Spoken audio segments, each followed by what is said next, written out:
Live, where news comes first. This is WECT News.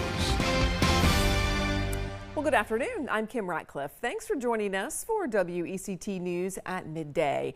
And new at midday, working smoke detectors and the family dog made for a happy ending to an early morning fire. Acme Delco Regalwood Fire Rescue crews battled a garage fire at 6:30 this morning. They posted these pictures on of the scene on their Facebook page. The initial fire crews found heavy smoke showing, but they were able to get the fire out quickly. You can see there was some damage to the garage and items inside, but there were no injuries reported. It's time to file your taxes. While it's often something we dread, there are some changes this year that could mean more money back. First thing is no tax on tips. Tipped workers can qualify for a deduction of up to $25,000. Next is no tax on overtime.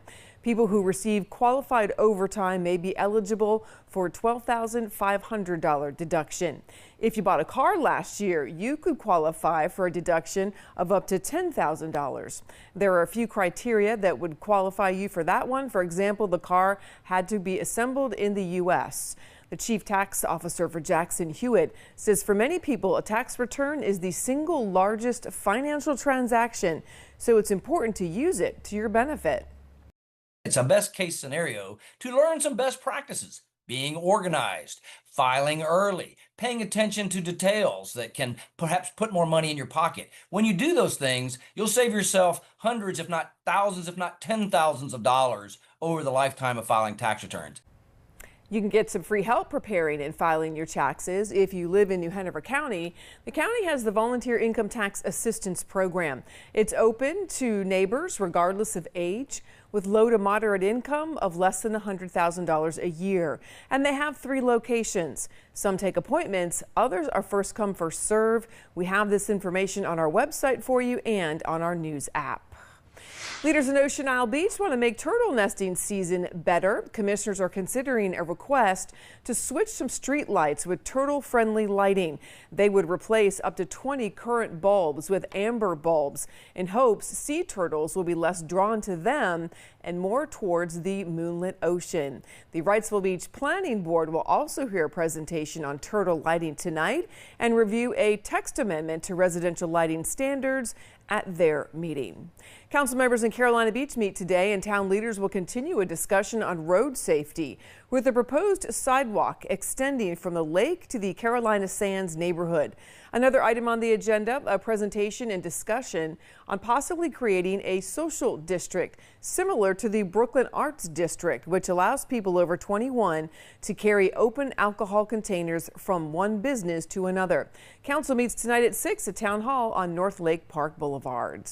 Today, Novant Health is looking to fill some open jobs. The hospital is hosting a hiring event. Today's hiring will be in Brunswick County at the Brunswick Medical Center in Bolivia. It started at 10 this morning. It will run till 2 this afternoon.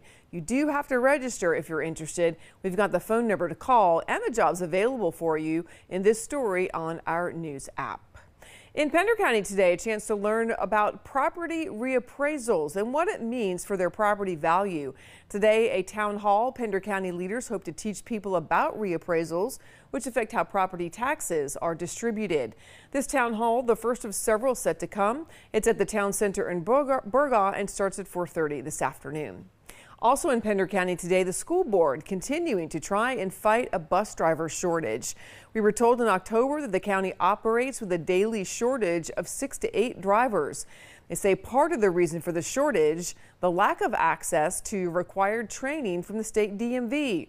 Well, today the board hopes to tackle that by signing a resolution encouraging the DMV to increase the number of school bus driver trainers. The Pender County School Board meets this evening at 5 at the Dr. Catherine Herring Resource Center in Burgaw. Here's your forecast from the First Alert Weather Team. Good to see you early on this afternoon, where one of the 2 next big things we're feeling right now, just coming into our own as far as temperatures. Haven't stepped outside so far today, or haven't stepped outside in a little bit. get out and feel some 60s. Rain chances also a part of that important conversation. They're not too far behind. They're coming in tomorrow.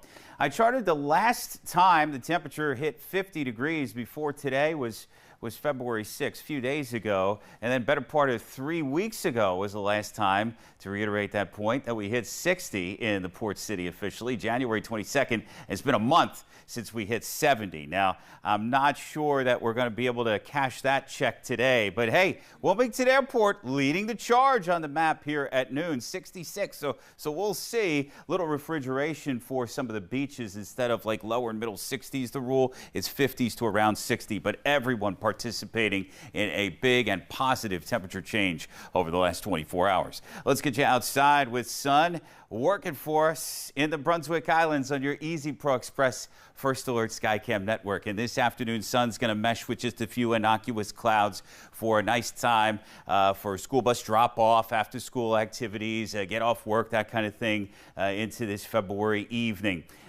Just a gentle increase in clouds in the evening, but more of them overnight. And this is the other part of that next big thing, the next chance of not only clouds, but some transient patches of light to moderate rain. May have the windshield wipers on at least an intermittent setting a time or two tomorrow. If we play our cards right, we'd be able to grab a 1/10 or 2 of an inch of rain tomorrow. Light amounts. Well, we are in a moderate to severe drought for all the eastern Carolinas, and so beggars can't be choosers. All of this coming with the milder temperatures. So today, way deep into the 60s, especially on the mainland. Tonight into tomorrow, 50s and 60s. When was the last time we stayed above 50 degrees at night? I got to look that up. It's been a long time. To close the week, highs in the 50s, close to seasonal norms.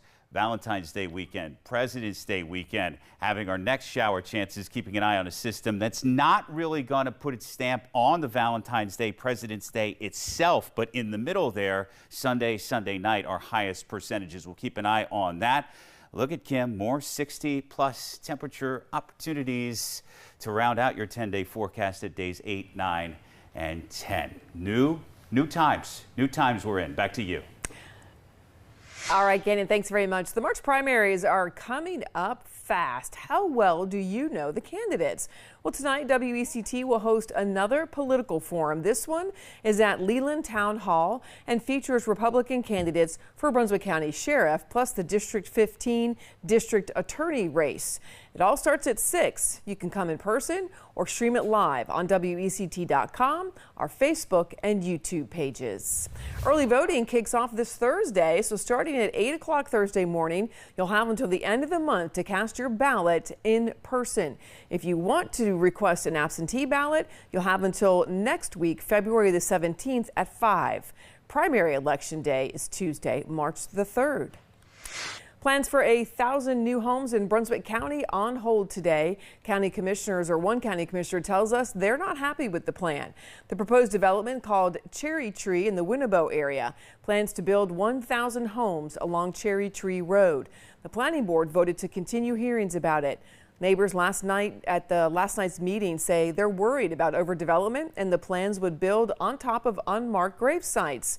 Commissioner Randy Thompson tells us the county needs to do more work on the grave sites first. The issue is that there were so many non-identified and non-marked areas within the county and overgrown areas that many were left out of the database. The planning board plans to talk about the development again at their meeting on March the 9th. Remember, while the 2026 Milan Cortina Winter Olympics continue over the next couple of weeks, we will not air our usual WECT news at midday or first at 4 newscasts.